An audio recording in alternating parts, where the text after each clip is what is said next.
الحمد لله رب العالمين والصلاة والسلام على سيد الأنبياء والمرسلين وعلى آله وصحبه أجمعين أما بعد فقد قال الله تبارك وتعالى سبح اسم ربك الأعلى الذي خلق فسوى والذي قدر فهدى والذي أخرج المرعى فجعله غثاء أحوى سنقرئك فلا تنسى إلا ما شاء الله إنه يعلم الجهر وما يخفى ونيسرك لليسرى فذكر إن نفعت الذكرى سيذكر من يخشى ويتجنبها الأشقى الذي يصلى النار الكبرى ثم لا يموت فيها ولا يحيا قد أفلح من تزكى وذكر اسم ربه فصلى بل تؤثرون الحياة الدنيا والآخرة خير وأبقى إن هذا لفي الصحف الأولى صحف إبراهيم وموسى صدق اللہ العظیم۔ ہمارا سلسلہ جیسا کہ آخر کی صورتوں سے شروع ہوا تھا اور آج سورۃ الاعلیٰ پر انشاءاللہ گفتگو ہوگی۔ اس صورت میں اللہ تعالیٰ نے اپنے پاکی بیان کرنے کا حکم دیا ہے اور جو لوگ اللہ تعالیٰ کی پاکی بیان کرنے اور اس کی توحید کے اقرار کرنے سے اعراض کرتے ہیں، مکرتے ہیں، پہلو تہی کرتے ہیں اور دور بھاگتے ہیں، ان لوگوں کے برے انجام کو بیان کیا ہے۔ ابتدا یہاں سے ہوتی ہے۔ سب سے پہلے اللہ تبارک و تعالی نے اپنے نبی حضرت محمد صلی اللہ علیہ وسلم کو مخاطب کیا ہے اور اپنے نبی علیہ الصلاۃ والسلام کو حکم دیا ہے، اے نبی علیہ الصلاۃ والسلام سبح اسم ربک الاعلی، آپ اپنے بزرگ و برتر رب کے نام کی پاکی کو بیان کیجیے۔ قرآن میں اللہ تعالیٰ نے وقتاً فوقتاً دو حکم دیے ہیں، ایک تسبیح بیان کرنا ہے اور ایک تحمید بیان کرنا ہے۔ اذا جاء نصر اللہ والفتح وَرَأَيْتَ النَّاسَ يَدْخُلُونَ فِي دِينِ اللَّهِ أَفْوَاجًا فَسَبِّحْ بِحَمْدِ رَبِّكَ وَاسْتَغْفِرْ، تسبیح بیان کیجیے اپنے رب کی اور تحمید کے ساتھ۔ دو چیزیں ہیں، ایک ہے کسی کی خوبی جو ہوتی ہے، ایک خوبی ہوتی ہے، اس کو ہم علمی اصطلاح میں بولتے ہیں سلبی خوبی، فلاں عیب نہیں ہے، فلاں عیب نہیں ہے، فلاں عیب نہیں ہے، اس کو ہم سلبی خوبی کہتے ہیں۔ جیسے اللہ تعالیٰ کے انہی سلبی خوبیوں کو کہتے ہیں تسبیح، یعنی اللہ تعالیٰ کی پاکی بیان کیجیے، اللہ تعالیٰ کے اندر کسی بھی طرح کا عیب نہیں ہے، ہر طرح کے عیب سے پاک ہے، اسی کا نام ہے تسبیح۔ اللہ تعالیٰ بندوں کے طرح کسی کا محتاج نہیں ہے، اسی کا نام ہے تسبیح۔ اللہ تعالیٰ کے اندر مخلوق جیسی بات نہیں ہے، یعنی اللہ تعالیٰ جس طرح مخلوق کے اندر انسان ایک دوسرے انسان جنتا ہے، جننے کے بعد انسان پیدا ہوتا ہے، اللہ تعالیٰ نے کسی کو نہ جنا ہے اور نہ وہ کسی سے جنا ہوا ہے، یعنی نہ اللہ کسی کی اولاد ہے اور نہ اللہ تعالیٰ کی کوئی اولاد ہے. یہ اللہ تعالیٰ کی اس طرح کی جتنی بھی صفات ہیں، ان صفات کے بیان کرنے کو کہتے ہیں تسبیح. یعنی اللہ تعالیٰ مخلوق میں یعنی محتاجگی کی جو بھی بات ہے، ان تمام باتوں سے اللہ کی ذات پاک ہے. تو سبح اسم ربک الاعلی، اپنے بزرگ و برتر رب کے نام کی تسبیح بیان کیجئے. یعنی یہ بیان کیجئے کہ آپ کا بزرگ و برتر رب ہر طرح کی کمزوری عیب سے پاک ہے. اس بات کو آپ بیان کرتے رہیے. حدیث میں آتا ہے کہ جب نبی کریم صلی اللہ علیہ وسلم پر یہ سورہ نازل ہوئی تو اس کے بعد آپ صلی اللہ علیہ وسلم نے بھی اور اپنے صحابہ کو بھی حکم دیا کہ سجدے میں سبحان ربی الاعلیٰ پڑھا کرے. اس کے بعد یہ سبحان ربی الاعلیٰ پڑھنا سجدے میں مسنون ہوا. تو سب سے پہلی آیت میں اللہ تعالیٰ نے یہی بیان کیا کہ اپنے بزرگ و برتر رب کی پیروی کیجیے. دیکھیں کئی الفاظ بھی استعمال کیے ہیں. اپنے بزرگ و برتر رب کے نام کی تسبیح بیان کیجیے، یعنی اس کی ذات جو ہے سب سے زیادہ ہر چیز سے پاک ہے. نام سے مراد یا تو ذات ہے، یا نام کا بول کر کے کبھی ایسا کرتے ہیں کہ اللہ تعالیٰ کی ذات تک تو ایک انسان کی رسائی ممکن نہیں ہے. ذات اس کی کیسی ہے، وہ کیسا ہے، اس کی ذات کی طرف کسی کو غور کرنے کا حکم اللہ تعالیٰ نے نہیں دیا ہے. ذات کیسی ہے، کیسے وہ کیسے رہتا ہے، بس وہ بے نیاز ذات ہے. وہ کیسی ذات ہے وہ خود جانتا ہے. بس تم اس کا نام جو ہے اللہ ہے، یعنی اس کا جو حقیقی نام ہے وہ کیا ہے؟ اللہ ہے. اس نام کی پاکی بیان کیجئے کہ وہ نام اور نام والی جو ذات ہے وہ ہر طرح سے پاک ہے. رب کا لفظ بیان کیا ہے. اس سے پہلے بھی میں نے بیان کہا تھا کہ رب کہتے ہیں ایسی ذات کو جو پیدا کرنے کے وقت سے لے کر کے آخر وقت تک ساری ضرورت کو پوری کرنے والی ذات ہے. جب بچہ پیدا ہوتا ہے تو پیدا ہونے سے پہلے نطفہ ہوتا ہے، نطفہ سے پہلے سارے مراحل ہوتے. اس مرحلے میں اس کو کیا ضرورت ہے، پیدا ہونے کے بعد کیا ضرورت ہے، پھر زندگی گزارنے کے لیے کن کن چیزوں کی ضرورت پڑتی ہے، ان تمام ضرورت کی تکمیل کرنے والے کو کہتے ہیں رب. اللہ تعالیٰ نے جو انسان کو پیدا کیا ہے بچپن سے لے کر کے پیدا ہونے کے مرحلے سے لے کر کے بلکہ آخر مرحلے تک کی اس کی ساری ضرورتوں کی تکمیل وہ خود کرتا ہے. اس لیے انسان کا خالق بھی اللہ ہے تو رب بھی اللہ ہے. آپ عربوں میں یا جتنے بھی مشرکین ہیں وہ آپ غیر مسلم کو یا یہاں کے ہندوؤں کو بھی آپ کہہ لیجئے کہ تمہارا خالق کون ہے تو وہ کہے گا ایک ہے.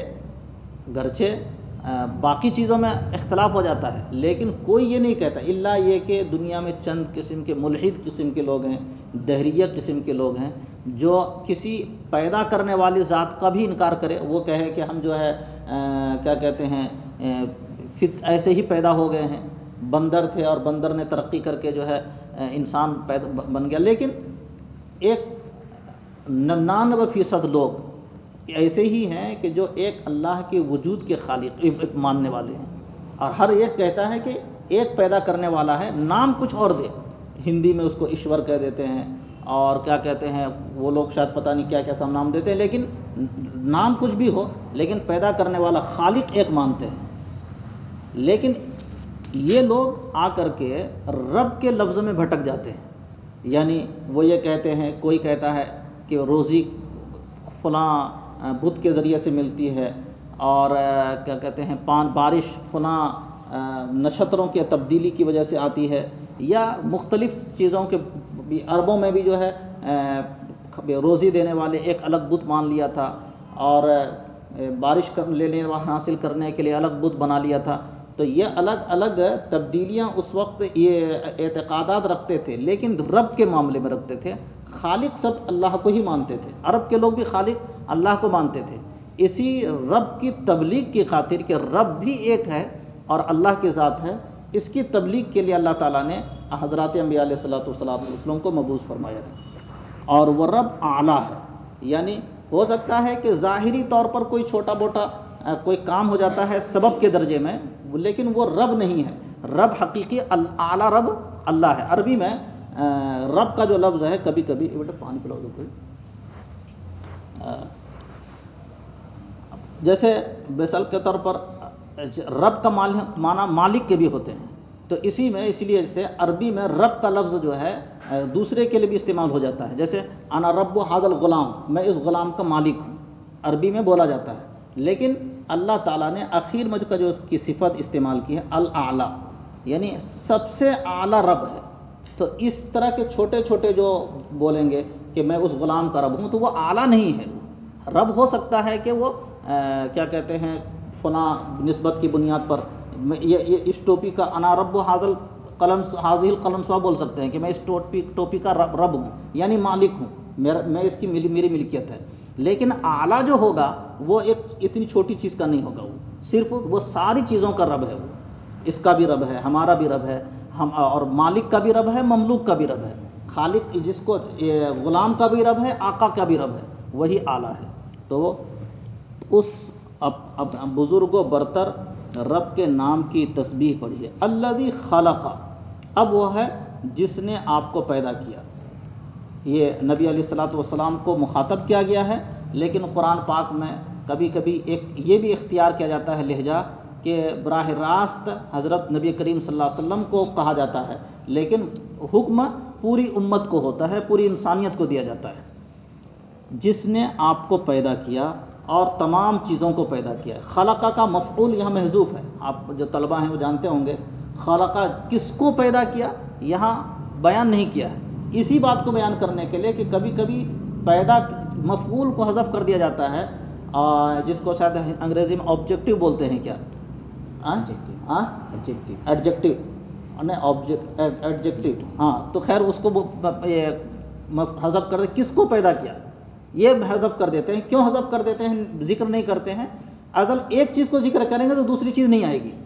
مثلا اگر ہم کہہ دیتے ہیں خلقک، جس آپ اس اپنے رب کے نام کی تسبیح بیان کیجئے جس نے آپ کو پیدا کیا، اگر ایسا کہتے تو آسمان کا نام نہیں آتا اس کے اندر، زمین نہیں آتی اس کے اندر، سمندر نہیں آتا اس کے اندر، سورج نہیں آتا، حالانکہ آسمان کو بھی اللہ نے پیدا کیا، زمین کو بھی اللہ نے پیدا کیا، اس لیے یہ کر دیا، خلقہ کا مطلب بیان کر دیا کہ پیدا کیا، بس ساری چیزیں آ جائیں، آسمان بھی آ جائے، زمین بھی آ جائے، آپ بھی آ جائیں، ہم بھی آ جائیں، سب آ جائیں، اس لیے اس کا ذکر نہیں کیا۔ اچھا، پیدا کرنے کے ساتھ ساتھ فسوا، اور پیدا بھی کیا اور درست بنایا، ہر چیز کو درست بنایا، جس کے اندر جیسی نافعیت ہے، سورج کے اندر جیسے نافعیت ہے اس کو اس کے لحاظ سے درست بنایا ہے، چاند کے اندر جیسی نافعیت ہے اس کو اس کے لحاظ سے درست بنایا ہے، اس کے اندر اس کے لحاظ سے کوئی کمی نہیں رکھی ہے۔ اسی طرح سے زمین کے اندر جیسی نافعیت ہے، جس کو جس مقصد سے پیدا کیا ہے اس مقصد کے لحاظ سے اس کے اندر کوئی کمی نہیں رکھی ہے، بالکل درست بنایا۔ ہم انسان کے اندر غور کریں تو ہم انسان کو بھی اللہ نے پیدا کیا اور ہر لحاظ سے درست پیدا کیا۔ ہم طلبہ میں ہم جب کبھی کبھی بولا کرتے ہیں کہ اگر ہماری آنکھ یہاں ہو جاتی تو ہم کیا کرتے، ہم کو چلنے کے لیے پہلے ادھر سے مڑنا پڑتا اور پھر آگے بڑھنا پڑتا ایک ڈیگ۔ لیکن اللہ کی کتنی بڑی تخلیق ہے کہ ہمارے آنکھ ہم کو جو ہے دی ہے تو ہم اپنے سامنے سے دیکھتے بھی ہیں، چلتے بھی رہتے ہیں۔ یہی ایک زبان کی تخلیق پر ہم غور کر لیں کہ ہمارا دماغ ادھر کام کر رہا ہے اور ادھر کام کرنے کے ساتھ ساتھ وہ ہماری زبان پر وہ باتیں آتی جا رہی ہیں۔ اگر ایسا ہوتا کہ ہم کوئی بٹن دبا دیا جاتا تو پھر ہم ABCD طبیعت دباتے، الف باتا دباتے، پھر اس کے بعد جو ہے لکھا جاتا، پھر اس کے بعد ہماری زبان پر بات آتی، اور بات کرتے کرتے کتنی دیر لگ جاتی ہے ہم کو۔ تو اللہ کی یہ کتنی بڑی قدرت ہے۔ ایک انسان، قرآن میں ہے وفی انفسکم افلا تبصرون، اللہ نے تمہاری ذات کے اندر بھی اپنی تخلیق اور اپنی قدرت کے ایسے ایسے نمونے تمہاری ذات کے اندر رکھ دیے ہیں، کیا تم غور نہیں کرتے ہو؟ تو اگر غور کرنے کے لیے کہا جائے تو انسان ایک نہیں، زندگی گزر جائے صرف اپنی ذات پر عمل کرنے کے لیے۔ حدیث میں آتا ہے کہ انسان جب مر جائے گا، جب دفن کر دیا جاتا ہے، تو ایک انسان کا ایک حصہ ریڑھ کی ہڈی کے نیچے کے حصے کے پاس وہ حصہ ایک حصہ رہ جائے گا، اور اسی حصے کی بنیاد پر تمام مخلوق کو اللہ کیا کرے گا؟ زندہ کرے گا۔ اب حدیث میں محدثین اشکال کرتے ہیں کہ کیا اللہ تعالیٰ کو اس کی بھی ضرورت ہے کیا؟ حقیقت تو یہ ہے کہ اللہ کو اس کو بھی ضرورت نہیں ہے، لیکن اللہ تعالیٰ کی سر من اسرار اللہ، اللہ تعالیٰ اس کو جو ہے کیا رکھے گا؟ محفوظ رکھے گا۔ بہت میں نے کہیں کلپ میں دیکھا تھا کہ دماغ میں جو ہے اللہ نے ایک چھوٹا سا رکھا ہے، چھوٹی سی ہڈی جیسی شکل رکھی ہے، جو آج کل ہم جو چپ استعمال کرتے ہیں اس اندر ویسی چیز وہ خراب ہو جاتی ہے تو پورا حافظہ ختم ہو جاتا ہے۔ اور تو اللہ نے ایک چھوٹے سے دماغ کے اندر میں پوری دنیا کی ساری باتیں سمو دی ہیں۔ تو خیر غور کرنے کے لیے اگر ہم دیکھیں تو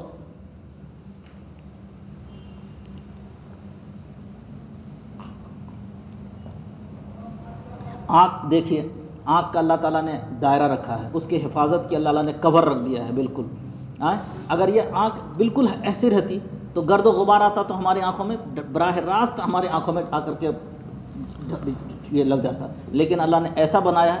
تو یہ بناوٹ یہ بتا رہی ہے کہ بائی چانس ایسے ہی کوئی جو پیدا نہیں ہو گیا، بلکہ ایک ارادے کے ساتھ، ایک مقصد کے ساتھ اللہ تعالیٰ نے ان کو وجود بخشا ہے۔ یہ ساری بناوٹ بتا رہی ہے انسان کو۔ تو وہی ذات ہے جس رب اعلیٰ نے آپ کو پیدا کیا اور درست پیدا کیا۔ والذی قدر، اور جس نے ہر چیز کے لیے ایک اندازہ لگایا، یعنی کس کو کتنا ملنا چاہیے، کیا ملنا چاہیے، اور وہ ساری چیزیں اندازہ لگائی۔ ہمیں روزی میں کیا ملنا چاہیے اور کتنا ملنا چاہیے۔ ایک بکری پیدا ہوتی ہے، بکری کا بچہ پیدا ہوتا ہے، اس کو کتنا ملنا چاہیے اور کیا ملنا چاہیے، وہ سارے اندازے اللہ تعالیٰ نے پہلے ہی لگا دیے ہیں، وہ طے کر دیے ہیں۔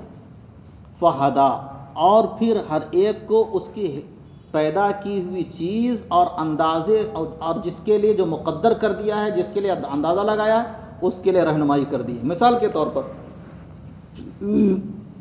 ایک بکری کا بچہ پیدا ہوتا ہے اور آدھے گھنٹے 15 منٹ کے بعد اس بکری کے یہ تھن میں اس کا منہ ڈال دیا جاتا ہے اور وہ اپنی روزی وہاں سے حاصل کرنا شروع کر دیتی۔ اس کے وہ دماغ میں کس نے دیا اس کو کہ بکری کا بچہ جو ہے منہ دبائے اور اپنے منہ ماں کے پیٹ سے جو ہے دبائے اور دبانے وجہ سے اس کے تھن سے دودھ نکلنا شروع ہو جائے، جس سے اس کا پیٹ بھرنا شروع ہو جائے۔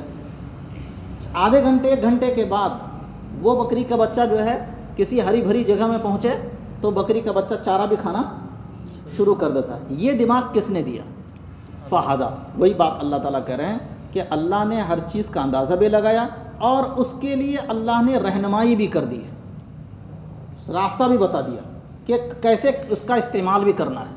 اس دنیا کی ساری چیزوں کو آپ دیکھ لیجئے، ہم جو انسان جو استعمال کر رہے ہیں، پنکھا استعمال کر رہا ہے، زمین، ساری چیزیں استعمال، اسی رہنمائی کا اللہ یہ نتیجہ ہے۔ اب ہر ایک اپنے اپنے اعتبار سے نتیجہ اس کو حاصل کر رہا ہے۔ جیسے مخلوق ہے، بکری کا بچہ ہے، گائے کا بچہ ہے، یہ سورج ہے، چاند ہے، سورج کی بھی اللہ نے رہنمائی کر دی ہے کہ کہاں سے نکلنا ہے، کب جا کر کے غروب ہو جانا ہے۔ چاند کی اللہ نے رہنمائی کر دی ہے کب نکلنا ہے، کب غروب ہو جانا ہے۔ ستاروں کی رہنمائی کر دی ہے اللہ نے کہ کس طرح سے کب چمکنا ہے، کب نہیں چمکنا ہے، وہ اللہ نے ساری چیزوں کی رہنمائی کر دی ہے۔ انسانوں کی بھی اللہ تعالیٰ نے رہنمائی کر دی ہے، وہ چونکہ اشرف المخلوقات ہے اور ساری چیزوں کو اللہ نے انہی کے لیے بنایا ہے، تو وہ اپنے اپنے لحاظ سے اس رہنمائی سے فائدہ اٹھاتا جا رہا ہے اور سائنس ترقی کرتی جا رہی ہے اور بہت دور ترقی کر رہی ہے۔ تو یہ فہدا ہی کا نتیجہ ہے یہ کہ اللہ تعالیٰ نے ہر چیز کو پیدا کیا اور پیدا کرنے کے بعد اس کے لیے اللہ نے رہنمائی بھی کر دی ہے۔ والذی اخرج المرعى، اور قدرت کی کچھ مزید چیزوں کا ذکر کیا ہے کہ جس نے چراگاہوں کو پیدا کیا، چراگاہ جس سے جانور وغیرہ چرتے ہیں، کتنے ہرے بھرے، اور خاص طور پر جو خوشنما پارک بنائے جاتے ہیں جن میں پانی سے سینچا جاتا ہے۔ آپ دیکھیں کہ کس طرح اللہ نے پیدا کیا ہے. فَجَعَلَهُ غُثَاءً أَحْوَىٰ. اچھا ایک وقت تو ایسا ہوتا ہے کہ وہ چراگاہ کہ اس میں پانی ڈالتے ہیں، ڈالنے کے بعد جو ہے وہ ہری بھری ہو جاتی ہے، لیکن کیا ہر وقت ہری بھری ہوتی ہے؟ تھوڑی دنوں کے بعد وہ کوڑا کرکٹ بن جاتا ہے، کچرا بن جاتا ہے. فَجَعَلَهُ غُثَاءً أَحْوَىٰ. پھر اس کے آگے مرحلے کو بیان کیا کہ اسی نے اس کو سیاہ کوڑا کرکٹ بنا دیا. یعنی ایک وقت آتا ہے کہ وہ سیاہ کوڑا کرکٹ بن جاتا ہے، پھر سڑ گر کر کے کالا بن جاتا ہے، اور پھر جل جاتا ہے تو اور زیادہ کالا ہی ہو جاتا ہے. اچھا یہ چند مراحل تھے اللہ تعالیٰ نے کی تخلیق کے بیان کیے کہ اللہ تعالیٰ وہ رب ہے جس نے پیدا کیا، ٹھیک ٹھیک پیدا کیا، ہر چیز کے الگ الگ اندازے پہ لگائے، اور پھر ہر چیز کے لیے اللہ نے رہنمائی بھی کر دی، اور یہ تخلیق تھی. اس کے بعد اب اللہ تعالیٰ یہ فرما رہے ہیں کہ یہ تمہاری دنیاوی ضرورت کی چیزیں میں نے پیدا کی، اور اس کی ایک مثال دی ہم نے. ساری چیزوں کا ذکر یہاں پر نہیں کیا. اس کے ساتھ ساتھ نبی علیہ الصلوۃ والسلام کو چونکہ مخاطب کیا گیا ہے، اور نبی علیہ الصلوۃ والسلام پر قرآن کو نازل کیا، تو اب بیان کیا جا رہا ہے کہ جس طرح سے ہم نے تمہارے دنیاوی ضرورت کی خاطر مختلف چیزوں کو پیدا کیا ہے، تمہاری ذات کے اندر پیدا کیا ہے، ایک تمہاری سب سے بڑی ضرورت ہے، وہ ہے تمہاری دینی ضرورت، وہ تمہاری اخروی ضرورت، آخرت کی کامیابی. چونکہ تم کو اس دنیا میں ہمیشہ نہیں رہنا ہے اور آخرت میں جانا ہے، اور وہاں کی چونکہ تم کو کامیابی حاصل کرنی ہے، تو اس کامیابی کے لیے ہم نے آپ علیہ الصلوۃ والسلام کے اوپر قرآن کو نازل کیا ہے. بات سمجھ میں آئی؟ قرآن کو نازل کیا ہے. اب اس قرآن کے بارے میں فرما رہے ہیں کہ اے نبی علیہ الصلوۃ والسلام، اس قرآن کو جو ہم آپ پر نازل کر رہے ہیں، اس کا پڑھانا اور پھر آپ کے سینے میں اس کو بٹھانا، یاد رکھنا، یہ ہمارا کام ہے. ٹھیک ہے. سنقرئک فلا تنسیٰ. اے نبی علیہ الصلوۃ والسلام، ہم قرآن آپ کو پڑھائیں گے، اس طرح پڑھائیں گے فلا تنسیٰ، آپ کبھی نہیں بھولیں گے. ٹھیک ہے. یہ قرآن ابھی دنیا کی مختلف چیزوں کے بعد ایک دینی اور ضرورت کی طرف اشارہ کیا ہے اللہ تعالیٰ نے کہ یہ قرآن جو ہم نے آپ کو نازل کیا ہے، اس قرآن کو ہم آپ کو پڑھائیں گے، فلا تنسیٰ، آپ نہیں بھولیں گے، الا ما شاء اللہ، مگر جتنا اللہ تعالیٰ چاہے. یعنی قرآن جو نازل ہوئی، اس سے پہلے بھی بات آئی تھی، قرآن جو نازل ہوا ہے اس میں کچھ آیات کو اللہ تعالیٰ اس جو شروع دور میں مسلمانوں کے لیے اور اس وقت کے مسلمانوں کے لیے بعض احکامات کی ضرورت تھی. ان ضرورت کے پیش نظر اللہ تعالیٰ نے کچھ آیات نازل فرمائے، اور پھر اللہ تعالیٰ کے بعض حکمتوں کی بنیاد پر جن کا ذکر علماء نے بھی کیا ہے، اور بعض ایسی بھی حکمتیں جو اللہ تعالیٰ کے علم میں ہے، ان حکمتوں کی بنیاد پر کچھ آیات کو اللہ نے منسوخ کر دیا ہے. یہ منسوخ دو طریقے سے ہے. ایک تو یہ ہے کہ بعض کی تلاوت یہاں قرآن میں موجود ہے لیکن اس کا حکم نہیں ہے، جیسے کہ قرآن میں ہے کہ کیا کہتے ہیں، وہ عورتیں جن کے شوہر کا انتقال ہو جائے وہ اپنی عدت گزاریں گی سال بھر. اب کسی بھی عالم کے نزدیک سال بھر کی عدت نہیں ہے. دوسری جگہ قرآن میں ایک یہ جگہ ہے کہ اب وہ عدت گزاریں گی 4 مہینے 10 دن. سمجھ میں؟ ایک دوسری جگہ اور بھی ہے کہ اور وہ عورتیں جن کے شوہر کا انتقال ہو جائے، اور وہ عورتیں جو حالت حمل میں، اولاۃ الاحمال ان یضعن حملہن، ان کی عدت یہ ہے کہ وہ وضع حمل کر لیں، تو بچے کی پیدائش ہو جائے گی، عدت گزر جائے گی. تو دیکھیے ایک جگہ سال بھر کا ذکر ہے، اور ایک جگہ 4 مہینے 10 دن ہے، اور ایک جگہ تمام کے لیے جو بھی خواہ وہ جس کا شوہر انتقال ہو یا پھر طلاق دے دے، کہ سب کے لیے کہا گیا ہے کہ عدت بچے کی پیدائش. تو وہ جو سال بھر والی آیت ہے اس کے بارے میں علماء یہی کہتے ہیں کہ یہ کیا ہو گئی ہے، یہ منسوخ ہے. 4 مہینے اور 10 دن والی جو بات ہے وہی اب اس کا حکم ہے. تو دیکھیں بعض آیتیں ایسی ہیں جو کیا کہتے ہیں منسوخ ہو گئی، کچھ آیتیں ایسی ہیں جن کا حکم بھی باقی ہے اور لیکن وہ آیت منسوخ ہو گئی.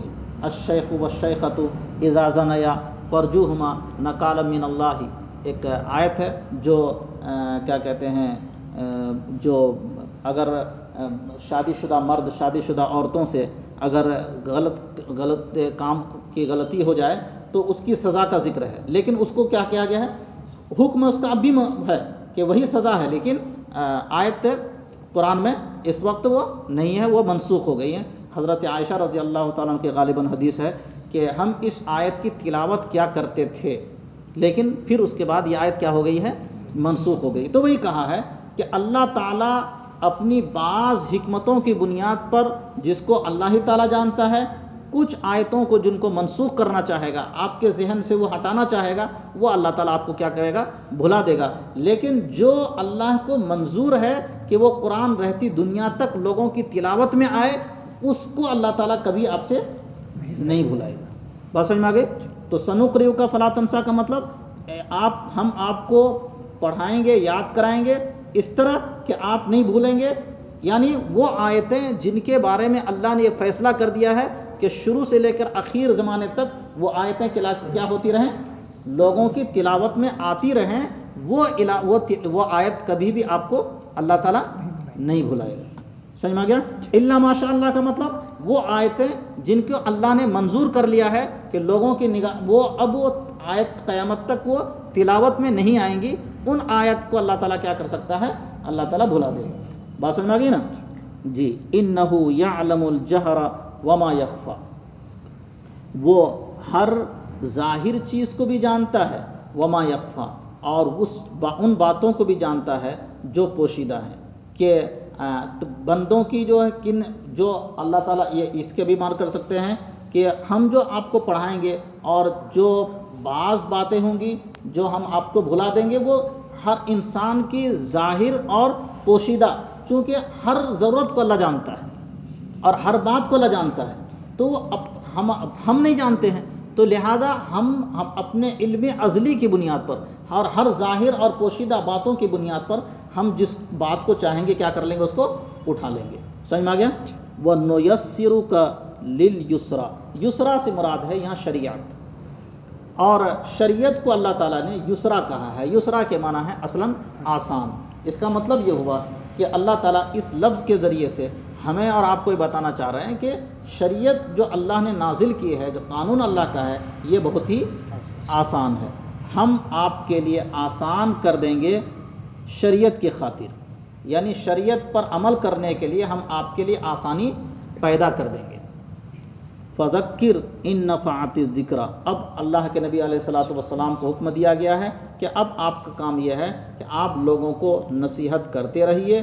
ان نفعت الذکریٰ، اگر نصیحت نافع بخش ہو، یعنی مطلب یہ ہے کہ چونکہ آپ کو معلوم ہے نہیں کہ نصیحت کس کو نفع پہنچائے گی، کس کو نفع نہیں پہنچائے گی، لہذا آپ کا کام یہ ہے کہ کیا کرتے رہیے؟ نصیحت کرتے رہیے۔ سیذکر من یخشی، اب لوگ دو طرح کے ہوں گے، جو سخت دل کے ہوں گے وہ نصیحت قبول نہیں کریں گے، لیکن جن کے دل میں اللہ کا خوف اور خشیت ہوگی وہ لوگ نصیحت کو قبول کر لیں گے۔ وَيَتَجَنَّبُهَا الْأَشْقَى، اور جو لوگ بدبخت قسم کے لوگ ہوں گے وہ نصیحت سے اعراض کریں گے، بچنے لگیں گے، اور وہ نصیحت کو قبول نہیں کریں گے۔ اب ان لوگوں کا انجام، جو لوگ نصیحت کو قبول نہیں کریں گے، الذی یصلی النار الکبریٰ، جو سب سے بڑی آگ میں داخل ہوں گے۔ یہ جو دنیا کی آگ ہے وہ چھوٹی آگ ہے، لیکن وہ جہنم کی جو آگ ہوگی وہ سب سے بڑی ہوگی، وہ لوگ سب سے بڑی آگ میں داخل ہوں گے۔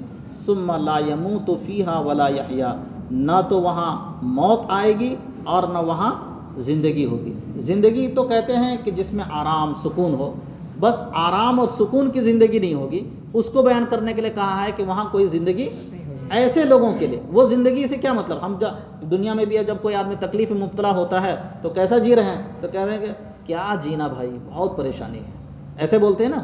تو اس کا مطلب یہ ہوا کہ وہ جو جہنم کی زندگی، یہاں تو چھوٹی سی تکلیف ہوتی ہے، جہنم کی جو تکلیف ہوگی اس کا 1000واں حصہ بھی یہ نہیں ہوگا یہ، لیکن اس دنیا کی تکلیف کے بارے میں کہتے ہیں کہ کیا جینا تھا تو اب جو ہو گیا، اب کیا جینا، اب تو تکلیف میں زندگی گزار رہے ہیں۔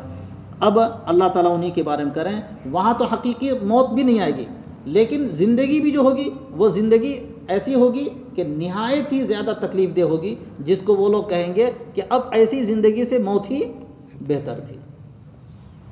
قد افلح من تزکا، اب وہ لوگ جو اس نصیحت کو قبول کریں گے وہ لوگ کامیاب ہیں، من تزکا، جو پاک ہو گئے۔ پاک ہو گئے کا مطلب ہوا کہ جو اعلیٰ بڑے سے بڑے گناہ سے پاک ہو گئے اور چھوٹے سے چھوٹے گناہ سے بھی پاک ہو گئے۔ یہاں کس سے پاک ہو گئے اس کو ذکر نہیں کیا، اسی بات کو بیان کرنے کے لیے کہ ہر طرح کے گناہوں سے پاک رہے۔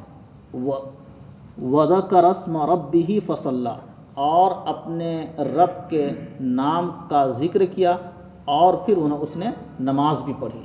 یہ ہم جب اسی بنیاد پر جب ہم نماز پڑھتے ہیں تو اللہ اکبر کہتے ہیں، تو یہ گویا کہ اللہ کا نام لیا پھر ہم اپنی نماز شروع بھی کرتے ہیں، تو ایسے لوگ کامیاب ہو جاتے ہیں۔ اب انسانوں کی طرف، یہ تو نبی علیہ الصلوۃ والسلام کو مخاطب کر کے فرمایا کہ ایسے جو لوگ ہیں اس میں آپ کی نصیحت کیجئے۔ اب یہ دو طرح کے لوگ ہوں گے، ایک لوگ یہ ہوں گے، ایک وہ ہوں گے، ان کے لیے اچھی کامیابی ہے، ان کے لیے ناکامی کی زندگی ہے۔ اب جو عام انسانوں کو مخاطب کر کے اللہ تعالیٰ فرماتے ہیں کہ دیکھو اتنی ساری باتوں کو بیان کرنے کے بعد بھی اب ہم کہتے ہیں، اچھا طلبہ کو بلا رہے ہیں کیا تم لوگ؟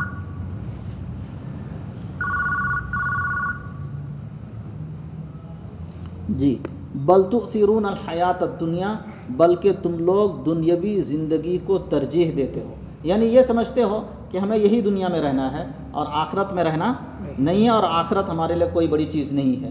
والآخرۃ خیر و ابقا، حالانکہ آخرت سب سے زیادہ بہتر ہے، و ابقا، اور باقی رہنے والی زندگی ہے۔ ایک دن کی زندگی نہیں ہے، یہ تو فنا والی ہونے والی زندگی ہے، اور آخرت کی جو زندگی ہے وہ ہمیشہ باقی رہنے والی زندگی ہے۔